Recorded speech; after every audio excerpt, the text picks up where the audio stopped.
दृष्टद्युम्न गेला आणि आपल्या हातातल्या तलवारीने त्याने त्यांचा शिरच्छेद केला.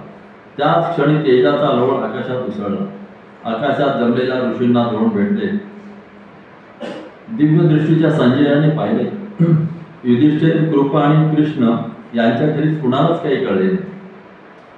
द्रोणाच्या रक्ताने दृष्टद्युम्नाचे शरीर चिंब झाले.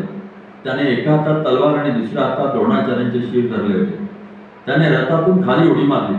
दोन्ही बाजूंचे योद्धे भयाचा आक्रोश करत असताना दृष्टद्युम्नाने आपल्या हातातले द्रोणांचे मस्तक भूमीवर टाकले. दृष्टद्युम्नाची प्रतिज्ञा पूर्ण झाली होती. दृष्टद्युम्न द्रोणांच्या रथातून खाली उतरला. त्याच क्षणी भीम धावत गेला आणि त्याने दृष्टद्युम्नाला प्रेमाने मिठी मारली. ते धुंद होऊन नाचू लागला. भीम म्हणाला, तुझी प्रतिज्ञा पूर्ण झाली याचा मला आनंद झालाय. सुतपुत्र राधेय आणि दुर्योधन यांचा मृत्यू घडेल तेव्हा मी तुझे अभिनंदन करण्यासाठी पुन्हा तुला माझ्या कौतुकाच्या मिठीत घेईन. अश्वत्थामा भयंकर संतप्त झाला होता. त्याचा संताप पाहून कौरवांचाही थरकाप उडाला. तो म्हणाला, युधिष्ठिर आणि त्याचं खोटं बोलणं यांची मला शरम वाटते. युद्ध हे अनिश्चित असतं. युद्धात अनेक माणसं मरतात. जर हे युद्ध न्यायाला धरून असतं तर पश्चाताप होण्याचं कारण नव्हतं. न्यायानं केलेल्या युद्धात माझ्या पित्याचा अंत झाला असता तर युद्ध म्हटले की त्यात माणसं मारली जाणारच. या गोष्टीचा मी सहज स्वीकार केला. पण माझ्या पित्याचा अपमान मी सहन नाही करू शकत. माझा पिता लढताना मारला गेला आणि त्याला स्वर्गस्थान मिळालं हे मी जाणतो. पण ज्यानं माझ्या पित्याचा अपमान केला त्याचा सूड घेतल्याशिवाय मी राहणार नाही. त्या दुष्टगुणाला मी ठार करेन. त्यानं जे केलं आहे त्याची फळं त्याला भोगावी लागणारच. माझ्या पित्याच्या क्रोधापासून स्वतःला वाचवण्यासाठी असत्याचा आश्रय घेणाऱ्या युधिष्ठिराला मी शिक्षा करणारच. दृष्टद्युम्न आणि युधिष्ठिर या पाप्यांचं रक्त ही भूमी प्राशन करेल. आज माझं भयंकर रूप दिसणार आहे. दुर्योधना, आणखी काही वेळानं तू या जगाचा स्वामी होणार आहेस या गोष्टीची मी तुला खात्री देतो. अश्वत्थामाच्या शब्दांनी कौरव सैन्यात नवे चैतन्य निर्माण झाले. त्याने आपले शंख आणि तुताऱ्या फुंकायला सुरुवात केली. अश्वत्थामाच्या नेतृत्वाखाली हे सैन्य पांडव सैन्याच्या दिशेने जायला निघाले. शंख आणि तुतारी यांचा आवाज कानी पडताच पांडव आत्मसंतुष्टतेच्या कवचेतून बाहेर पडले. सैन्य जवळ येत असल्याचा आवाज त्यांच्या कानी आले. युधिष्ठिर म्हणाला, द्रोणांचा वध झाला तेव्हा कौरव अगदी निराश झाले होते. आमचा पराभव करण्याची आशा त्यांनी पार सोडून दिली होती. आता ते अचानक परत येत आहे. त्यांना हे नवं चैतन्य कुठून मिळालं हे मला कळत नाही. कुणाची तरी गर्जना मला ऐकू येत आहे. या सैन्याला पुन्हा आघाडीवर घेऊन कोण येत आहे? अर्जुन म्हणाला, तो कोण आहे ते मला ठाऊक नाही. तो गुरु द्रोणाचार्यांचा पुत्र अश्वत्थामा आहे. तो कोण आहे मला ठाऊक आहे. तो गुरु द्रोणाचार्यांचा पुत्र आहे. त्याच्याशी लढणं महाकठीण काम आहे. प्रत्यक्ष मृत्यूचाच अवतार असं त्याचं वर्णन करावं लागेल. इंद्र आणि विष्णू यांच्यापेक्षा त्याचं सामर्थ्य अधिक आहे. भगवान शंकराच्या वरानं त्याचा जन्म झाला आहे. शंकराच्या पिनाक धनुष्यासारखं त्याचं धनुष्य आहे. आपल्या पित्याचा वध केल्याबद्दल आमचा सूड घेण्यासाठी तो इथे येतोय.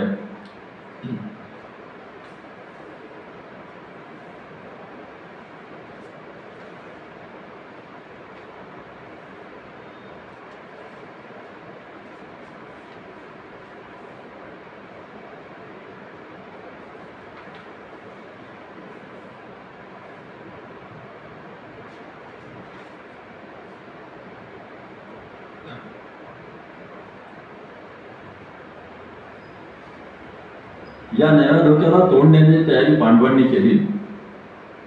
अश्वत्थामाने नारायणास्त्र सोडले. एका क्षणात सगळे आकाश लक्षावधी बाणांनी आणि धारदार चक्राने भरून गेले. त्यांचा वर्षाव पांडवांच्या सैन्यावर होऊ लागला. प्रत्येक जण ढूंढ गेला. सैनिक जळून जात होते. या अस्त्राच्या माऱ्यातून कुणीही वाचणे शक्य नव्हते.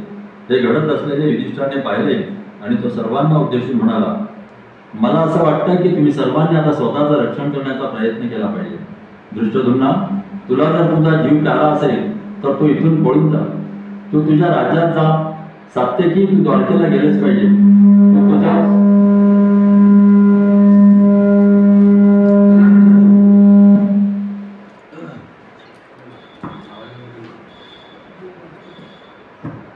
तुझा जीव प्यारा असेल तर तो इथून पळून जा. तू तुझ्या राज्यात जा. सात्यकी, तू द्वारकेला गेलेच पाहिजे. तू तुझं सगळं सैन्य बरोबर नाही. कृष्णा, तुला सारं काही ठाऊक आहे. या क्षणी तू काय करावंस हे मी काय तुला सांगू. तुम्ही सगळे लढण्याचा प्रयत्न न करता स्वतःचं रक्षण करा. मी अग्निप्रवेश करून जीव देईन. त्यामुळे अर्जुनाच्या माझ्यावरचा रागही शांत होईल. होय अर्जुन, आपले आवडते गुरु द्रोणाचार्य यांना मी ठार केलं. ज्यांनी आपल्यावर पित्यासारखं प्रेम केलं असं तू म्हणतोस, त्या गुरूंना मी ठार केलं. अर्जुना, त्यांनी आमच्यावर पित्यासारखं प्रेम केलं असं तू म्हणतोस, त्यांनी तुझ्यावर तसं प्रेम केलं असेलही. ते नेहमीच तुझ्या पक्षपाती होते, पण त्यांची पित्यासारखी ममता म्हणशील तर ती दुर्योधनासाठी होती. सैन्याच्या बलासाठी मी असत्य बोलावं असं मला कृष्णाने सांगितलं. असत्य बोलण्याला मी नेहमीच तिरस्कार करीत आलो, पण तरीही मी असत्य बोललो. कृष्ण माझा गुरु, तत्वज्ञानी मित्र आहे. द्रोण तुझे गुरु आहेत असं तू मान, पण मी कृष्णाला माझा गुरु मानतो. मी त्याची आज्ञा पाळतो, याचा मला अभिमान वाटतो. मी असत्य बोललो, पण मी असत्य बोललो याचा मला अभिमान वाटतो. त्या असत्य भाषणामुळे कितीतरी जणांचे प्राण वाचले. हे इतकं चांगलं मी करू शकलो, या माझ्या असत्याचा मला अभिमान वाटतो. या असत्य भाषणामुळे मी नरकात जाईन असं तू भविष्य केलंयस, पण असं झालं तरी त्याची मला जराही खंत वाटत नाही. सदाचरणी आयुष्य जगावं यासाठी मी प्रयत्नांची शर्त केली नाही. एकही पापी विचार कधी माझ्या मनात आला नाही. सत्याच्या मार्गाने चालण्याचाच मी नेहमी प्रयत्न केला. मी असत्य बोललो याचं पाप मला लागणार नाही. एखादी गोष्ट पापमय नाही असं जेव्हा मला वाटतं, तेव्हा खरोखरच ती पापमय नसते. आज मी फार मोठं काम केलं आहे. मला स्वतःच्या या कृत्याचा अभिमान वाटतो आहे. आता केव्हाही मरण्याची माझी तयारी आहे. मला या राज्याचा कधीही लोभ वाटला आहे. दुर्दैवाने क्षत्रिय म्हणून माझा जन्म झाला. प्रत्येक गोष्टीचा मी विचार केला आहे. माझ्या मरणानं तुझं समाधान होत असेल तर मी मरायला तयार आहे, पण याहून कशानेही मला अधिक आनंद होणार नाही. पण असत्य बोललो त्याचा मला पश्चाताप होईल अशा अपेक्षा तू करू नकोस. मला त्याचा जराही पश्चाताप होत नाही.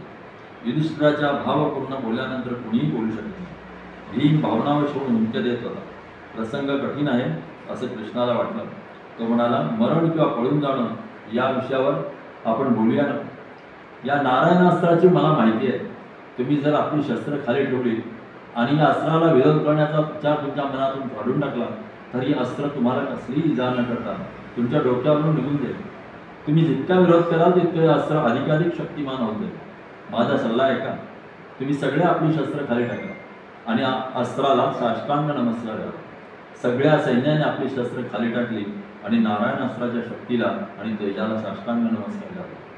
या नारायण अस्त्रासमोर सर्वांनी पराभव पत्करला आणि साष्टांग नमस्कार करता एकच फक्त अपवाद होता, आणि तो म्हणजे भीम. तो म्हणाला, अश्वत्थामाने फेकलेल्या अस्त्राला मी शरण जाणार नाही. मी भेकट नाही, मी लढेन. ते अगदी विलक्षण असे दृश्य होते. सगळ्या सैन्याने नारायण अस्त्रासमोर शरणागती पत्करली होती आणि खवळलेल्या वादळाला न होता भीम हा एकटा माणूस उंच शाल वृक्षाप्रमाणे उभा होता. इतक्यात एक भयंकर घटना घडली. आकाशात दिसणारे सगळे बाण भीमाच्या दिशेने खाली उतरले आणि त्याने त्याला चहूबाजूंनी घेरून टाकले. भीमाचा नाश करण्याचा प्रयत्न करणाऱ्या त्या भयंकर अस्त्राचे तेज आणि शक्ती भीमावर परिणाम करू लागली. भीमाचे मस्तक आगीच्या भट्टीसारखे दिसू लागले. त्याच्यावर नुसते पाहणे देखील भीतीदायक होते. तो जराही न डगमगता शांतपणे उभा होता. अर्जुन अगदी गोंधळून गेला होता. काय करावे त्याला सुचत नव्हते. त्याने वरुणास्त्र सोडले. त्या अस्त्राने काही प्रमाणात आग विझली, पण ते पुरेसे नव्हते. भीम गर्वाने रणगर्जना करीत होता. तो पराभव पत्करायलाच तयार नव्हता. ज्याच्यातून हजारो किरणे बाहेर पडतायत अशा मध्यान्हीच्या सूर्यासारखा तो दिसत होता. तो निश्चल उभा होता. कृष्ण आणि अर्जुन धावत त्याच्याकडे गेले. त्याने आपली सगळी शक्ती लावून त्याच्या शरीरात घुसलेली सर्व शस्त्रे बाहेर काढली. त्यांनी त्याला जमिनीवर झोपवले आणि नारायणास्त्र त्याच्या बाजूने निघून जाईपर्यंत त्याला हालचाल करू दिले. भीम वाचला. कृष्ण म्हणाला, भीमा, तू काय करण्याचा प्रयत्न करतोस? एकीकडे तू म्हणतोस की मी कौरवांचा द्वेष करतो आणि त्याच वेळी तू मरायला तयार होतोस.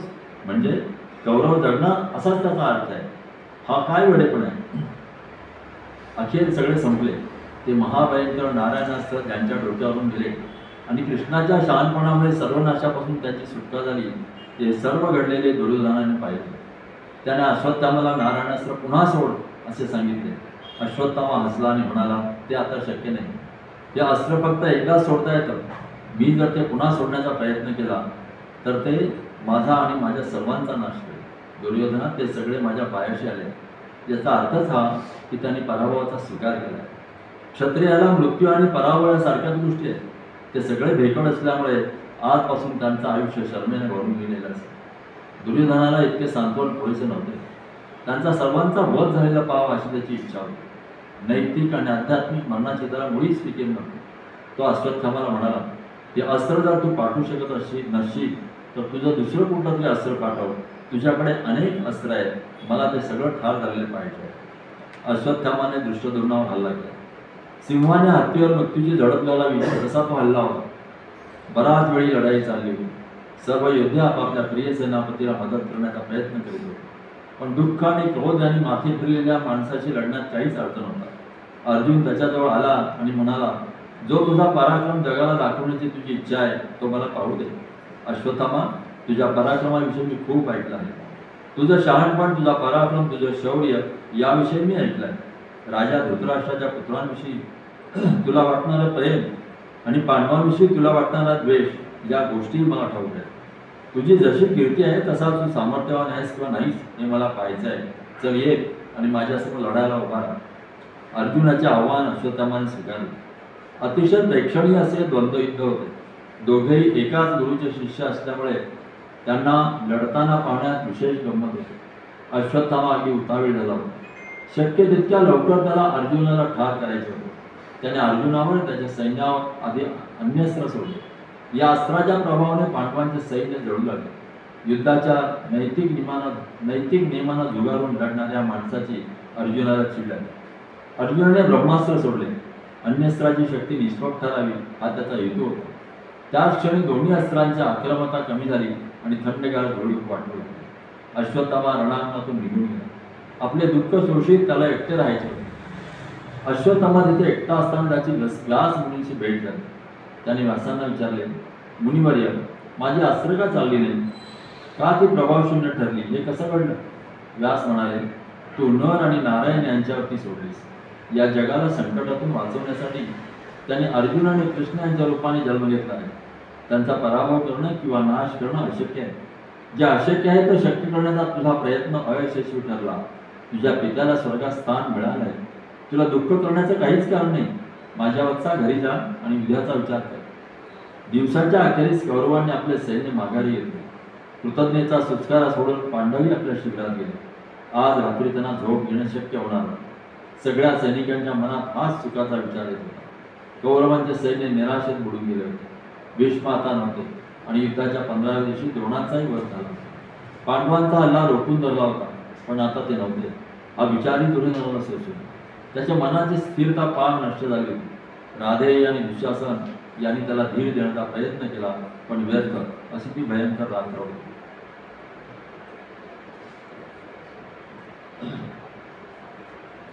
स्नेहभरल्या नजरेने दुर्योधनाने राधेयाकडे पाहिले आणि तो म्हणाला, राधेया, तुझी थोरवी मी जाणतो. माझ्याविषयी तुला वाटणाऱ्या प्रेमाची मला जाणीव आहे. या संकटकाळी मदतीसाठी मी तुझ्याकडे पाहतो. भीष्म आणि द्रोण माझ्यासाठी शौर्यपणाला लावून लढले. त्या दोघांचाही वध झाला. भीष्मांचं नेहमीच पांडवांवर प्रेम होतं. त्यांच्यानंतर आम्ही तुझ्या सल्ल्यावरून द्रोणांना सेनापती केले. अन्याय मार्गाने दोघांचाही वध झाला. ते निशस्त्र असताना त्यांच्यावर हल्ला करण्यात आला. दोघांचाही शत्रूंनी वध केला, पण हे दोघं आपली संपूर्ण शक्ती पणाला लावून लढत नव्हते. पांडवांना इजा व्हावी अशी त्यांची इच्छा नव्हती.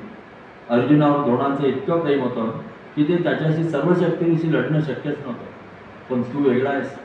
युद्धातली ही पहिलीच वेळ अशी आहे की पांडवांचा जो माझ्याप्रमाणे द्वेष करतो अशा वीराच्या हाती मी माझं सैन्य सोपवतो आहे.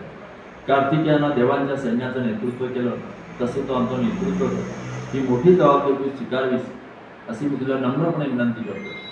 दुर्योधनाचे हे बोलणे ऐकून राधेयाला अतिशय आनंद झाला. अखेरीस दुर्योधनाच्या प्रेमाच्या ऋण फेडण्याची संधी त्याला मिळाली. तो म्हणाला, महाराज, तुमची अशी सेवा करण्याची संधी मला मिळणं यासारखी माझ्या आनंदाची कुठलीच गोष्ट नाही. उद्या युद्धात मी अर्जुनाचा वध करीन आणि हे जग तुमच्या पायाशी आणून ठेवीन. त्या सर्वांशी युद्ध करायला आणि अर्जुनाचा वध करायला मी उत्सुक आहे. मी त्याचा वध करीन याची मला खात्री आहे. दुर्योधनाने राधेयाचे सेनापती नेमणूक केली. या नेमणुकीचा औपचारिक अभिषेक त्याला करण्यात आला आणि कौरवांच्या सैन्याचा तिसरा सेनापती म्हणून तो काम करू लागला. आपला आवडता राधेय सेनापती झाल्यामुळे खुश झालेल्या दुर्योधनाला सगळे जग आपल्या मुठीत आले आहेत असे वाटू लागले. महायुद्धाचा 16वा दिवस उजाडला. सेनापती म्हणून राधेयाकडे पाहून कौरवांचे सैन्य आनंदित झाले. पूर्वेला नुकत्याच उगवलेल्या सूर्यासारखा तो सुंदर दिसत होता. मतरिवाद त्याने आपल्या सैन्याची रचना केली. भीष्म आणि द्रोण या दोघे सेनापतीने अश्वत्थामा यांच्याशी लढताना पांडवांच्या सैन्याची संख्या कमी झाली. अर्जुनाने आपल्या सैन्याची रचना चंद्रकोर व्यूहात केली. या कोरीच्या डाव्या टोकाचे रक्षण भीम करीत होता. कोरीच्या उजव्या टोकाचे रक्षण धृष्टद्युम्न करीत होता. व्यूहाच्या केंद्रस्थानी अर्जुन होता आणि त्याच्या पाठीशी युधिष्ठिर, नकुल आणि सहदेव उभे होते. युद्धमन्यू आणि उत्तमौजा अर्जुनाच्या दोन्ही भगिनांचे रक्षण करीत होते. चंद्रकोरीच्या दोन्ही बाजूंना इतर योद्धे होते. तुतारे आणि नगारे यांच्या आवाजात दोन्ही सैन्य एकमेकांना भिडली. पहिल्या दिवसाच्या युद्धासारखेच हे युद्ध होते. अगदी तशीच प्रक्रिया यावेळी दिसत होती. द्रोणांची युद्ध पद्धती पारंपरिक नव्हती. राधेयाची युद्ध पद्धती अगदी त्याच्या उलट होती. भीष्मांच्या उत्तम नेतृत्वाची त्याने आठवण करून दिली. देखणा आणि शिव राधेय आघाडीवर लढताना पाहून भीष्म आणि द्रोण यांचा गौरव सेनेला विसरतो. राधेय आणि नकुल यांच्यातून द्वंद्व युद्ध प्रेक्षणीय होते. आधीचा वनवास होतो तसा नकुल कौरवांच्या सैन्यात शिरला. त्याला रोखून धरण्यासाठी राधेय पुढे आला आणि आपला रथ त्याने नकुलाच्या रथासमोर उभा केला. राधेयाला येताना पाहून नकुल अगदी आनंदित झाला. तो म्हणाला, ईश्वराची माझ्यावर कृपा आहे हे अगदी निश्चित. गेले कित्येक दिवस तुझ्याशी लढण्याची मी संधी मिळण्याची वाट पाहत होतो. केवळ तुझ्यामुळे कौरवांच्या सैन्याचा आम्ही संवाद करू शकतो. तू या सगळ्या पापाचं मूळ कारण आहेस. मी आज जर तुझा वध केला तर माझ्या मनात इतके दिवस झोपून राहिला काटा मी दूर केला असाच त्याचा अर्थ होतो.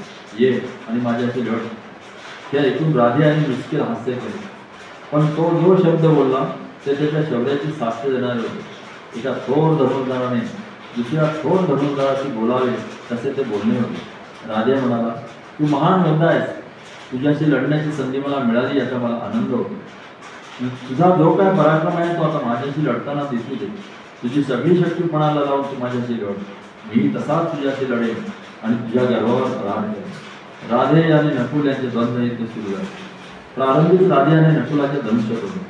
नकुलाने दुसरे धनुष्य घेतले आणि तो लढू लागला. त्यानंतर राधेयाचे धनुष्य तुटले. तोही दुसरे धनुष्य घेऊन लढू लागला. बराच वेळ द्वंद्व युद्ध चालू होते. ज्या दिवशी जयद्रथाचा वध झाला त्या दिवशी भीम आणि राधे यांचे युद्ध झाले होते. त्याची आठवण द्यावी तसे ते युद्ध होते. त्यानंतर राधे सहदेवाशी लढले. राधे याकडून आता पराभव पत्करण्याची नकुलाची फळे होती. काही वेळाने नकुलाच्या ध्यानात आले की आपले धनुष्य, घोडे, सारथी या सर्व गोष्टी आपण हलवून बसलो आहोत. तो जमिनीवर होता. त्याने आपली तलवार हातात घेतली. काही वेळाने बघतो तर काय, त्याच्या हाताच्या तलवारीचे 2 तुकडे झाले. ते राधे याचे खास युद्धतंत्र होते. त्याने नकुलाचे ढाल आणि त्याची गदा यांचेही 2 तुकडे दिले. आपल्या रथाचे चाक नकुलाने हातात घेऊन पाहिले तर त्याचेही 2 तुकडे झाले होते. नकुल पूर्णपणे असहाय्य होता. राधे उपरोधाने हसला. राधे याच्या अप्रतिम हास्याकडे न पाहता नकुल तिथून निघून गेला. राधे याचे हसणे त्याला सहन होते, पण राधे त्याला जाऊ दिले. आपले धनुष्य पाठीमागून त्याने नकुलाच्या गळ्यात अडकवले आणि त्याला मागे ओढले. नकुलाला अगदी शरमल्यासारखे झाले. राधे त्याच्याकडे पाहून निर्दयपणे हसला. मी तुला पुन्हा एकदा सांगतो, माझ्याकडून तुला पराभव झाला याची शरम वाटून घेऊ नकोस. या गोष्टीचा तू अभिमान बाळ. महान राधेयाशी मी द्वंद्व युद्ध लढला, तू द्वंद्व युद्ध लढलास याचा तो अभिमान बाळ. माझ्यावरचा आता तू घरी जा. तू घरी जा किंवा अर्जुन आणि कृष्ण यांच्याकडे जा. राधे पुन्हा एकदा हसला आणि त्याने नकुलाच्या गळ्यात अडकवलेल्या धनुष्यातून त्याला मोकळे केले. शत्रूच्या सैन्याचा नाश करायचा निश्चय करून तो तिथून निघून गेला. दुखावलेल्या सर्पासारखे पुस्तकात टाकी नकुल युधिष्ठिराकडे निघून गेला. राधेयाच्या डोळ्यांच्या कोपऱ्यात चकाकणारे अश्रू कुणालाही दिसले. अपवाद पुढच्या कृष्णाचा होता, त्याला ते दिसले. कृष्ण हसला आणि स्वतःशी म्हणाला, नकुल आपला भाऊ आहे याची राधेयाला आठवण आहे. अर्जुन सोडून कुठल्याही पांडवाचा वध तो करणार नाही, पण असा अपमान पदरात घेण्यापेक्षा बिचारा नकुल मारला गेला असता तर ते चांगले झालं असतं. पण हा सगळा एका खेळाचा भाग आहे. कधीतरी या गोष्टीला तोंड देणे त्याला शिकले पाहिजे. राधेयाला भयंकर संताप आला होता. पांडवांच्या सैन्याला राधेयाच्या बाणांच्या अविरत प्रवाहाला तोंड देणे कठीण होऊन बसत होते. एकही बाण वाया जात नव्हता. प्रत्येक बाण बळी येत होता. पांडवांना काहीही करणे शक्य होत नाही. दिव्याच्या ज्योतीवर पतंगाने झेप घ्यावी असे पांडवांचे सैन्य राधेयाकडे झेपावत होते. अगदी असह्यचे दृश्य होते. राधेय सूर्यासारखा पेटला होता. त्याच्याशी लढण्याचं धारिष्य कुणालाही होत नव्हतं. कुणीही त्याला आव्हान देऊ शकत नव्हते. मध्यान्हाची वेळ होती. युद्ध अगदी जोरात चालले होते. अर्जुनही पराक्रमाची शर्त करत होता. सोसाट्याच्या वादळात सापडलेल्या कापसाच्या ढिगाऱ्यासारखी कौरवांच्या सैन्याची स्थिती झाली. अजूनपर्यंत जिवंत असलेल्या संसप्तकाच्या सैन्याने त्याला आव्हान दिले, पण त्यांच्यापैकी बहुतेक मारले गेले आणि जे थोडे उरले होते ते पळून गेले. दुर्योधन आणि युधिष्ठिर यांचे द्वंद्व युद्ध अतिशय प्रेक्षणीय होते. दुर्योधना महारथी होता. राधे आणि कृतवर्मा हे शत्रू सैन्याचा संवाद करीत असलेले पाहून त्याचे हृदय आनंदाने फुलून गेले. दुर्योधन उत्तम लढवय्या होता, पण युधिष्ठिराने त्याचा पराभव केला. युधिष्ठिराच्या 4 बाणाने दुर्योधनाचे 4 घोडे ठार केले. त्याच्या पायाच्या 5व्या बाणाने दुर्योधनाचा सारथी मारला गेला. 6व्या बाणाने दुर्योधनाचा ध्वज तोडून टाकला. 7व्या बाणाने धनुष्य तोडून टाकले. सगळे सैन्य विस्फारलेल्या डोळ्याने युधिष्ठिराचा पराक्रम पाहिला. 8व्या बाणाने दुर्योधनाच्या हातातील तलवार गवली. त्यानंतरचे 5 बाण त्याला जखमी करायला पुरेसे होते. हे बाण एकामागून एक इतक्या वेगाने येत होते की दुर्योधनाला विचार करण्यासाठी वेळ मिळाला. ही परिस्थिती पाहून राधेय अश्वत्थामा आणि कृप ते दुर्योधनाच्या मदतीसाठी धावून गेले. इतर योद्ध्यांनी युधिष्ठिराला घेरले आणि आता द्वंद्व युद्ध न राहता सार्वत्रिक युद्धाचे स्वरूप त्याला आले. मध्यान्ह उलटून बराच वेळ झाला होता. भीम अर्जुनासारखा विलक्षण वेगाने शत्रू सैन्याचा नाश करीत होता. युधिष्ठिराचे दुर्योधन पुन्हा लढू लागला. दिवसाच्या सुरुवातीला युधिष्ठिराने केलेल्या आपल्या पराभवाचा अपमान त्याला विलक्षण जोडला होता. दुर्योधन लढायला समोर आला याचा युधिष्ठिराला आनंद झाला. त्यांची लढाई बराच वेळ चालली होती. अखेर युधिष्ठिराने फेकलेल्या भाल्याने जखमी झालेला दुर्योधन बेशुद्ध पडला. कृतवर्मा आला आणि दुर्योधनाला घेऊन गेला. राधे याने अजूनही अर्जुनाला ठार केलेले नव्हते. यामुळे दुर्योधन अगदी निराश झाला होता. राधे याने नकुल यांचे द्वंद्व युद्ध त्याने पाहिले असता.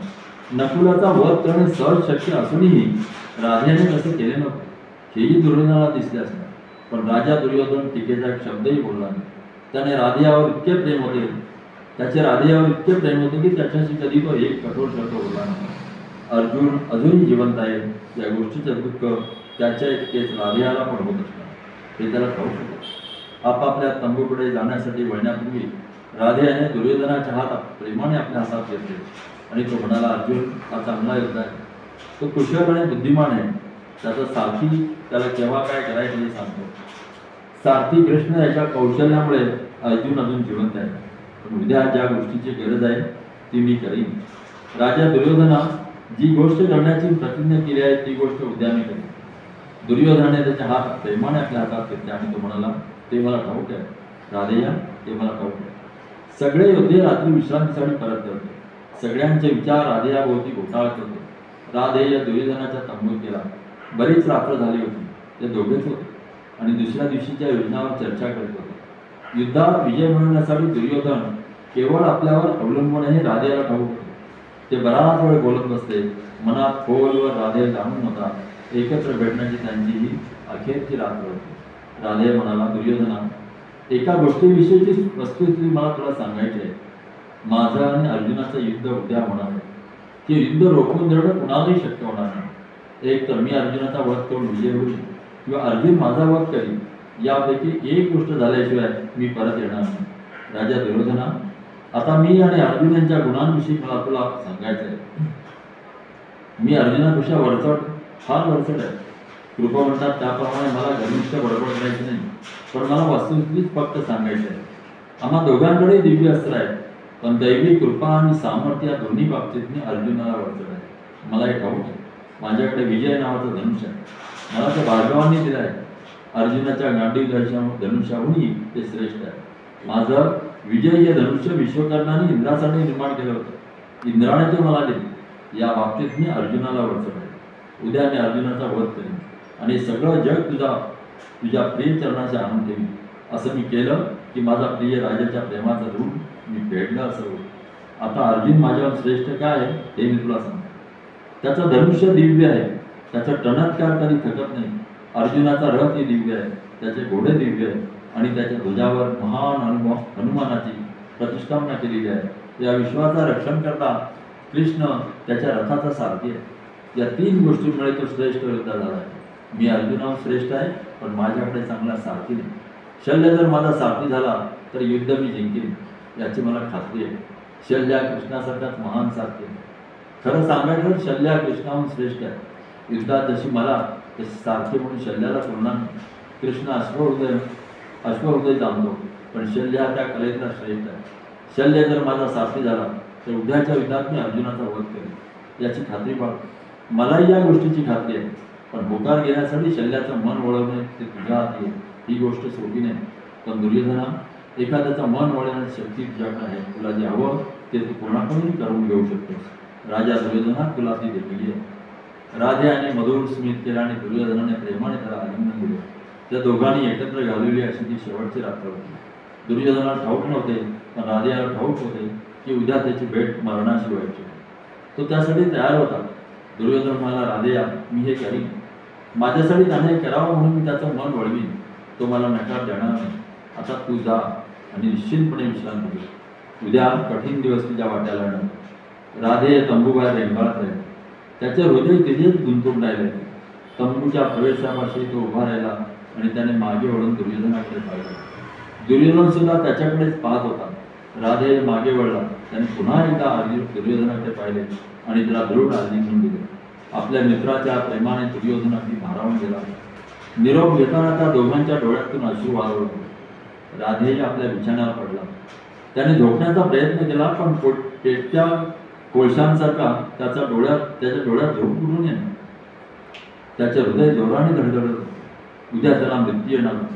राधे दैववादी होता, पण तरीही त्याला उद्या येणाऱ्या मरणाचा मनाने स्वीकार करणे कठीण जात होते. उद्या होणारे युद्ध हे साधे युद्ध नव्हते.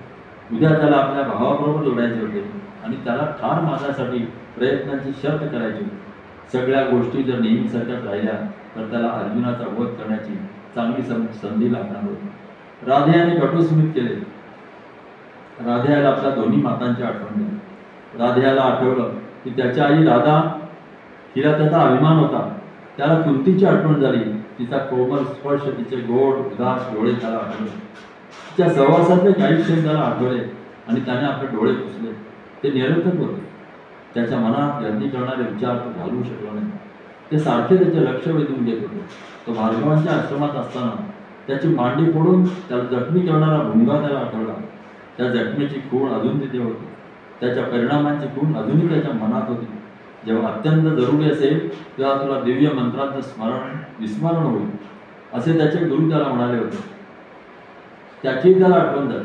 उद्या त्या मंत्रांची त्याला गरज पडणार होती आणि त्याच वेळी त्याला त्यांचे विस्मरणही होणार होते. हेही त्याला ठाऊक होते. ते सगळे घडून येणार याविषयी त्याला मुळीच शंका नाही. ऐन युद्धाच्या वेळी तुझ्या रथाचं चाक चिखलात होते असा शाप त्याला ब्राह्मणाने दिला होता आणि असहाय्य परिस्थितीत लढताना तो मारला जाणार होता. युद्धाच्या सोंगट्या त्याच्या विरुद्ध पडणार होत्या, पण त्याला परवा नव्हती. मृत्यूच्या विचाराचे राधेयाने स्वागत केले. इतकी वर्षे वेदना भोगल्यानंतर मृत्यू ही विश्रांतीच होती. रात्र हळूहळू ओसरत होती, पण राधे रात्रभर जागाच होता. भूतकालीन जीवनाचा प्रत्येक क्षण विस्मरणात पडून जाण्यापूर्वी आपण तो निहाळून शकत आहोत याचा त्याला आनंद होत होता. भूतकाळाने भारून टाकलेली राधेयाची अखेरची रात्र ही अशी होती. महायुद्धाचा 17वा दिवस उजाडला. पहाटे दुर्योधन शल्याकडे गेला आणि त्याला म्हणाला, एक विनंती करण्यासाठी मी तुझ्याकडे आलो आहे. तुझ्या पाया पडून माझी विनंती पूर्ण कर असं मी तुला सांगणार आहे. आज राधे आणि अर्जुन एकमेकांशी लढणार आहे. कृष्णासारखा सारथी जर मला मिळाला, राधे युद्धात अगदी सहजपणे जिंकू शकेल. मी अतिशय नम्रपणे तुला विनंती करतो की माझा प्रिय मित्र राधे याचा तू सारथी हो. राधेयाच्या घोड्यांच्या लगाम हाती धरायला तुझ्याशिवाय दुसरा कुणीही योग्य नाही. तूच हे काम करू शकशील. तू या संकटातून मला तारलं पाहिजेस. कृपा करून तू माझ्या विनंतीला होकार दे. हे ऐकून शल्य दुर्योधनावर संतापला. तो म्हणाला, दुर्योधना, तू माझा अपमान करतोयस. तुला ही विनंती मला करण्याचा अधिकारच नाही. शल्य म्हणजे कोण? या माद्रीचा भाऊ. राधेवरच्या प्रेमामुळे हा पहिल्यांदा गेला. दुर्योधन पहिल्यांदा त्याने भेटून माझ्या बाजूने लढ सांगितली, त्यामुळे त्याला लढावं लागलं. हो सांगितलं. राधेवरच्या प्रेमामुळे तू त्याची अशी अतिस्तुती करतोयस. तो आहे त्याच्यापेक्षा तू त्याला मोठा करतोयस. जे काम सुतपुत्राने करावं ते काम क्षत्रिय असलेला मला तू करायला सांगतोयस. दुर्योधना, तुला झालं आहे तरी काय? जे अशक्य आहे तू मला करायला सांगतोयस. सूत हे राजाच्या दरबारात हजर असतात. हातात चालून करून राजाचा रथ हाकणं हे त्याचं काम. मी मोठा राजा आहे, मला राज्याभिषेक केला गेला आहे. तू आणि तुझं बोलणं मला मुळीच सुचलेलं नाही. तू माझा अपमान केलायस. मी माझ्या राजा परत जातो. माझ्या मनात तुझ्याविषयी जे प्रेम आहे त्याच्या योग्यतेचा तू नाहीस. शल्य हे बोलून निघून जाऊ लागला.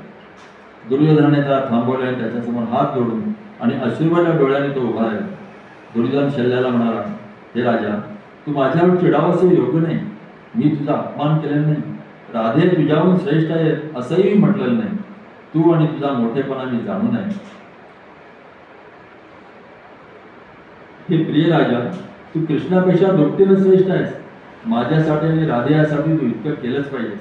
शल्याने दुर्योधनाचे बोलणे ऐकले आणि तो म्हणाला, दुर्योधना, मी कृष्णाहून श्रेष्ठ आहे असा आज तू सर्व विद्यांसर्व बोललास. तुझा अभिप्राय ऐकून मी प्रसन्न झालो आहे. मी राधेयाचं सारथ्य करीन. हे करू शकणारा मी एकमेव असं तू मानतोस. मी तसं अवश्य करीन. या सर्व योद्ध्यांच्या समोर मी माझा शब्द देतोय. दुर्योधन कृतज्ञतेने शल्याच्या पाया पडला आणि त्याचा निरोप घेऊन ही भाग्याची बातमी सांगण्यासाठी तो राधेयाकडे गेला.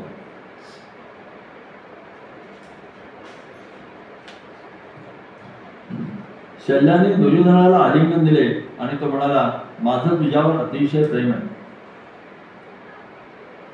आणि तुला बरं वाटावं यासाठी जे काही करता येईल ते मी करेन. पण एक गोष्ट ध्यानात ठेव, तुमच्याविषयी मला जे प्रेम वाटत असल्यामुळे मी जरी कठोर शब्द वापरून तुझ्याशी किंवा राधेयाशी बोललो तरी तुम्ही ते मनावर घेता कामा नये. माणसात आढळणाऱ्या 4 गोष्टींची मला चीड आहे. न्यूनगंडामुळे स्वतःला हीन समजून स्वतःचे अपमानकारक वागणं, आत्मस्तुती, परनिंदा आणि खुशालकी मारणं या त्या 4 गोष्टी. यापैकी एकही जरी राधेयात आढळली तर मी त्याला दोष देईन. त्याने मनावर घेता कामा नये. हे बोलणे चाललेले असताना अगदी त्याच वेळी राधेय हजर झाला. स्मित करीत तो म्हणाला, तुमच्या सौजन्याचा मी ऋणी आहे. शल्य माझ्या सारखे होणार आहेत ही मला अभिमान वाटावी अशीच गोष्ट आहे. या देणगीबद्दल मी नम्रपणे तुमचा आभार मानतो. राधेयाच्या नम्रतेने शल्य अतिशय खुश झाला. शल्य तिथून निघाला आणि त्याने राधेयाचा रथ तयार केला. त्याने तो रथ राधेयाला दाखवायला आणला. तो रथ म्हणजे राधेयाचा अमूल्य ठेवा होता. त्याने त्या रथाला प्रदक्षिणा घातली आणि नमस्कार केला. आपला पिता सूर्य याला त्याने नमस्कार केला. त्याने शल्याला रथात आधी प्रवेश करू दिला आणि त्याच्यामधून स्वतः प्रवेश केला. ते एक विलक्षण दृश्य होते. राधे आणि शल्य सूर्य आणि अग्नी यांच्यासारखे झळाळत होते. ते पांडवांच्या सैन्याच्या दिशेने निघाले. ज्याचा रथ अरुण हक्तोय त्या सूर्यासारखा राधे दिसत होता. दुर्योधन तिथेच होता. त्याने राधेयाचा निरोप प्रेमाने शब्द बोलून घेतला. दुर्योधन त्याला म्हणाला, भीष्म आणि द्रोण यांना जे करणं शक्य झालं नाही ते आज तू करून दाखवशील. आजचा दिवस हा तुझ्या आणि माझ्या आयुष्यातला एक विलक्षण दिवस आहे. माझ्या मित्रा, आता तू जा आणि परत येशील तेव्हा शाश्वत कीर्ती घेऊन ये. राधे म्हणाला, होय, त्यासाठी मी प्रयत्नांची शर्त केली. मी आता तुझी रजा घेतो. एक गोष्ट ध्यानात ठेव, राधेयानं तुझ्या यशासाठी खूप काही सोचलं. आता यानंतर सर्व काही प्रार्थनाच्या हाती आहे. ही गोष्ट दुर्योधना नेहमी ध्यानात ठेव. हातात हात घेऊन दोघाही मित्रांनी एकमेकांना निरोप घेतला. राधेय दुर्योधनापासून दूर निघून जात होता. राधेयाने आपल्या अखेरच्या प्रवासाला सुरुवात केली होती. त्याला या गोष्टीची जाणीव होती. याची साक्ष त्याच्या डोळ्यात अश्रू देत होते. त्याचा मित्र दुर्योधन याच्याशी त्याची अखेरची भेट होती. राधे म्हणाला, माझा रथ पांडवांकडे घेऊन चल. मी त्या सर्वांचा पराभव करणार आहे. अर्जुनाला ठार करून युद्ध जिंकणार आहे याची मला खात्री आहे. युधिष्ठिराला शल्याने वचन दिले होते की त्याला आठवले. या वचनानुसार राधेयाच्या उत्सवात जितके पाणी ओतता येईल तितके त्याला ओतायचे होते. शल्याने अर्जुन आणि पांडव यांच्या स्तुती स्तोत्र घ्यायला सुरुवात केली. शल्य म्हणाला, तू इतकी मोठी महत्वाकांक्षा कशासाठी बाळगतायस? पांडवांचा मोठेपणा कमी लेखण्याची तुला हिंमत कशी होती? अर्जुनाच्या गांडीव धनुष्याचा टणत्कार जोपर्यंत ऐकत नाहीस तोपर्यंतच तुझी पोकळ बडबड चालू राहणार. हत्तींच्या सैन्याचा संहार करताना भीमाला जोपर्यंत तू पाहत नाहीस तोपर्यंत तू असंच बोलणार. युधिष्ठिर आणि त्याचे भाऊ यांचे तीक्ष्ण बाण जोपर्यंत तुला दिसत नाही तोपर्यंत तू अशी प्रौढी मिळवणार. हे सगळं तू एकदा पाहिलं की तुझी वटवट बंद होईल. पांडवांचं सामर्थ्य मी जाणतो, तुला ते ठाऊक नाही. राधे म्हणाला, तुला विरोध करून तुझं मन दुखवण्याची माझी इच्छा नाही. आपण आपला रथ घेऊन पुढे जाऊया. राधे याने आपल्या सैन्याचा व्यूह उत्तम रचला. त्याला उत्तर देण्यासाठी युधिष्ठिरने अर्जुन यांना आपल्या सैन्याची रचना केली. युधिष्ठिर म्हणाला, अर्जुना, तुला राधेशी लढायचं आहे. भीम दुर्योधनाचा वध करील. आपण त्यांना एकवटी गाठून त्यांच्याशी लढूया. राधे याच्या पुत्रांशी नकुल लढेल, सहदेव शकुनीशी लढेल, शतानी दुःशासनाशी लढेल, सात्यकी आपला चुलत भाऊ कृतवर्मा याच्याशी लढले. दृष्टद्युम्न अश्वत्थामाचे लढले आणि मी कृपाचार्यांचे लढले. यानंतर काही वेळातच युद्धाला सुरुवात झाली. सर्व शक्ती पणाला लावून लढायचे आणि रणांगणावर मरण स्वीकारायचे असा निश्चय राजाने केला होता. युद्धाच्या 9व्या दिवशी भीष्माचार्य जसे घडले होते तसा तो लढत होता. त्याच्या बाणांच्या कष्टेत आलेल्या सर्व सैनिकांना मरण पत्करावे लागले होते. युद्धाच्या प्रारंभीच पांडवांच्या सैन्यात अनेक योद्धे मारले गेले. राधेच्या दोन्ही बगलांचे रक्षण त्याचे पुत्र सुसेन आणि सत्यसेन ते करीत होते आणि त्याचा पुत्र ऋषसेन हा राधेच्या रक्षणासाठी त्याच्या पाठीशी उभा होता. भीती वाटावी असे दोघे योद्धे होते. दृष्टद्युम्न, सात्यकी, द्रौपदीचे पुत्र भीम, शिखंडी, नकुल आणि सहदेव ते राधेला सामोरं जाऊन त्याला थोपवण्याचा प्रयत्न केले होते. पण यापैकी कुणीही राजाच्या रथाची प्रगती रोखू शकले नव्हते. राधेचा पुत्र सत्यसेन याला भीमाने ठार केले. राधेचे उरलेले 2 पुत्र जखमी झाले होते. पण ऋषसेना दुसऱ्या रथात बसून आला आणि राधेच्या पाठीशी उभा राहिला. त्याचे रक्षण करू लागले. सूर्यकिरणांच्या स्पर्शाने भीम विसरून जावे तसे पांडवांचे सैन्य जण विसरून चालले होते. पांडवांच्या सगळ्या योद्ध्यांचा पराभव झाला होता. जणू प्रत्यक्ष मृत्यूदेवच भासणाऱ्या राधेला घेऊन पांडवांचे सैनिक पळून जाऊ लागले. युधिष्ठिर राधेच्या रथाला सामोरे गेले. त्याला राधेशी लढायचे होते. उदात्त स्वभावाच्या युधिष्ठिराचे डोळे रागाने लाल झाले. तो राधेला म्हणाला, ही कुळात जन्म घेतलेल्या राधेया, मी सांगतो ते ऐक. तू सुतपुत्र आहेस आणि तरीही गेले अनेक वर्ष माझ्या अर्जुनाशी तू स्पर्धा करण्याचा प्रयत्न करीत आहेस. अर्जुनाला ठार करण्याची प्रतिज्ञा तू जी केली आहे. उच्च कुळात जन्म घेऊन जो नीच वृत्तीचा आहे अशा राजा दुर्योधनावर तुझं प्रेम आहे. मला आता तुझा पराक्रम पाहायचा आहे. तुझ्या पराक्रमावर विसंबून माझा चुलत भाऊ दुर्योधन यांना आमच्याशी युद्ध पुकारलं आहे. चल माझ्याशी युद्ध कर आणि तुझा पराक्रम विकासा दाखव. तुला ठार मारण्याचं कष्ट मला अर्जुनाला द्यायचं नाही. हे ऐकून राजाने स्तुत केले आणि तो म्हणाला, युधिष्ठिरा, तू थोर माणूस आहेस. तू मोठा योद्धाही आहेस. पण एका युद्धाने दुसऱ्या युद्धाचं करावं तुझं स्वागत करताना मला आनंद होतो आहे. तुला भेटण्याची आणि तुला भेटण्याची आणि तुझ्या सहवासात काही वेळ घालवण्याची संधी मला मिळाली ही माझ्या भाग्याची गोष्ट आहे. असे बोलून राधेने मधुर स्मित केले आणि युधिष्ठिराशी लढायला सुरुवात केली. या द्वंद्व युद्धाकडे सर्वांचे लक्ष लागून राहिले होते. प्रारंभी युधिष्ठिराच्या बाणांनी राधे जखमी झाला. वेदना सहन करणे अशक्य झाल्याने तो रथावर जाऊन बसला. काही क्षण त्याची शुद्ध गेली. थोड्याच वेळात त्याला जाग आली आणि त्याने पुन्हा लढायला सुरुवात केली. सात्यकी आणि इतर योद्धे युधिष्ठिराच्या मदतीला आले. पण राधे जराही अस्वस्थ झाला नाही. त्याने इतर योद्ध्यांना पळवून लावले आणि तो युधिष्ठिराशी लढू लागला. राधेने युद्ध करण्याचे आपले खास तंत्र अंमलात आणले. त्याने प्रथम आपल्या बाणांनी युधिष्ठिराचं धनुष्य मोडून टाकले. त्यानंतर त्याचे चिलकत त्याने फोडले. युधिष्ठिर आता आपल्या धनुष्याशिवाय आणि चिलकताशिवाय रणभूमीवर उभा होता. त्याचे शरीर रक्ताने माखले होते. आपल्या धाकट्या भावाचे रक्त पाहणे राधेयाला सहन होईना. असहाय्य क्रोधाने युधिष्ठिर राधेकडे पाहत होता. राधे त्याच्याकडे आणि त्याच्या असहाय्याकडे पाहून हसत होता. त्याने धनुष्याच्या टोकाने युधिष्ठिराला स्पर्श केला आणि तो त्याला म्हणाला, माझ्या प्रिय युधिष्ठिरा, आता तू घरी जा किंवा अर्जुन जिथं लढतोय तिथे जा. द्वंद्व युद्धात तू कधीही राधेयाचा वध करू शकणार नाही. इतके बोलून राधेय युधिष्ठिरासमोर निघून गेला. कुंतीला त्याने वचन दिलेलं असतं, अर्जुनसोबत कोणाला मारणार नाही. जणू काय स्वतःला शिक्षा करण्यासाठी त्याने पांडवांच्या सैन्यावर नव्या आवेशाने हल्ला केला. भीमाने आणि पांडवांकडच्या इतर योद्ध्यांनी राधेयाच्या क्रोधापासून आपल्या सैन्याचं रक्षण करण्याचा प्रयत्न केला. राधेय रणांगणाच्या दुसऱ्या बाजूला गेला.